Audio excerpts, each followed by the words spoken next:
Alrighty, so we're revealing the color of the building. So this is Vallejo Green Sky. The dark color is a basalt gray.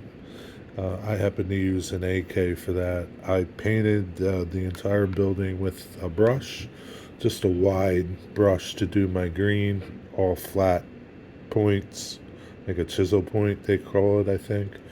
And this little brush was great to do the trim, right? Put a floor in, painted that earth, NC inside. The walls are white, and then I did the beams so that they would look like wood. That color is, I think I did use my AK markers, my paint markers. First, I started with wood, and it was too light, and then I went over with their brown, and I think the brown looks fine. And you can kind of see some variations in there, which is fine too. Just adds realism. So this was my sample. This is the sky green. This is like sick green. It's a game color by Vallejo. I had thought about doing it this color. What I did was I did a door. This isn't, I painted it. So I did a door to test it before I started putting it to the body of the building. I liked it, but I thought that this darker green was too dark. And I didn't think it would look nice. Even though with the gray, it looks fine. And at the time, I wasn't going to do the trim gray and the roof gray. I was thinking about doing this is called Portland cement or stone or something like that. And there was another color that I decided, they were all in this family of shade. I decided no. And this is the basalt gray. So I just thought, I think I'm going to do my trim and all my roof basalt gray. And that's what I did. I put a ridge cap. The ridge cap is the same as all the other edging, which is on the building here, around the roof. You can kind of see it here. This is 291. These are the quarter scale 4x6s, and I put a bevel on them to give me something to glue the roof to. Okay, because it's not enough to just glue that seam, right? This seam here, it's just not enough. You need some better support, and you can kind of see how I went about fitting those to give the roof support.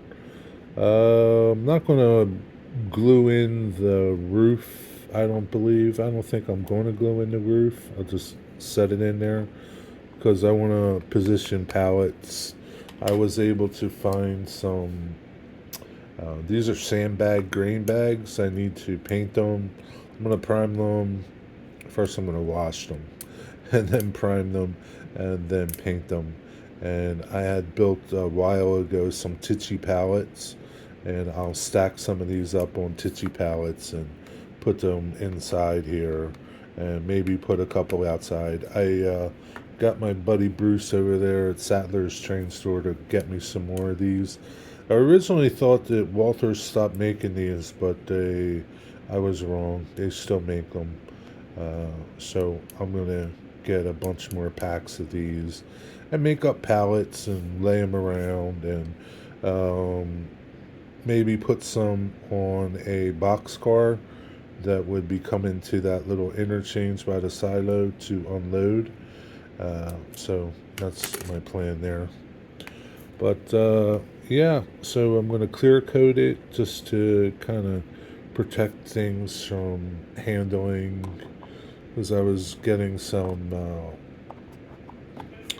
reason why I got paint in my cup and on my brushes because I was getting some just from handling it and fitting the floor, and you know,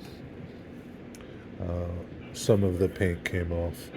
But really happy with how the building turned out. I like all the proportions of it, and again, I talked about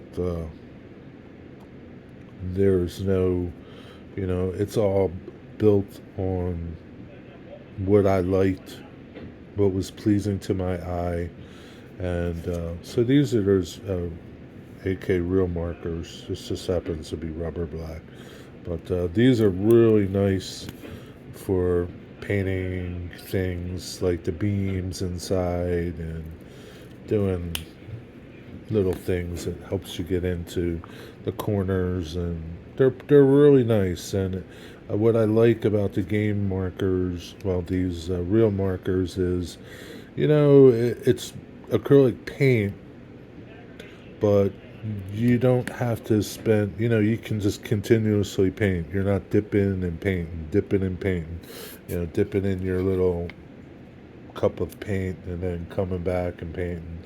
It's just a continuous flow, and I kind of like that about those markers.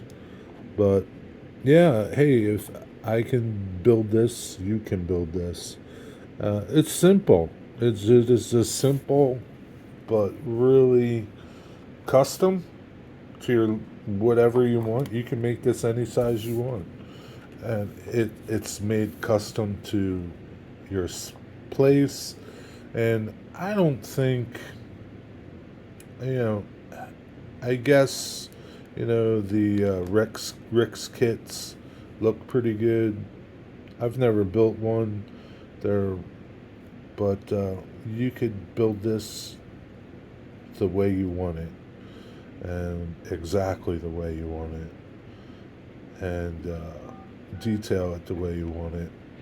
Anyway, if I can do it, you can do it. Thanks for watching this little series on this build. I know this is like the 5th video in this build, but there's a lot involved in building this little thing. You would think it's pretty simple, but you really need to think about how you're going to assemble things, how you're going to attach, the ends to the fronts and the back, and yada, yada, yada, and how you're going to do the roof, because, the roof needs to be at a pitch, and it's keeping that pitch, it's,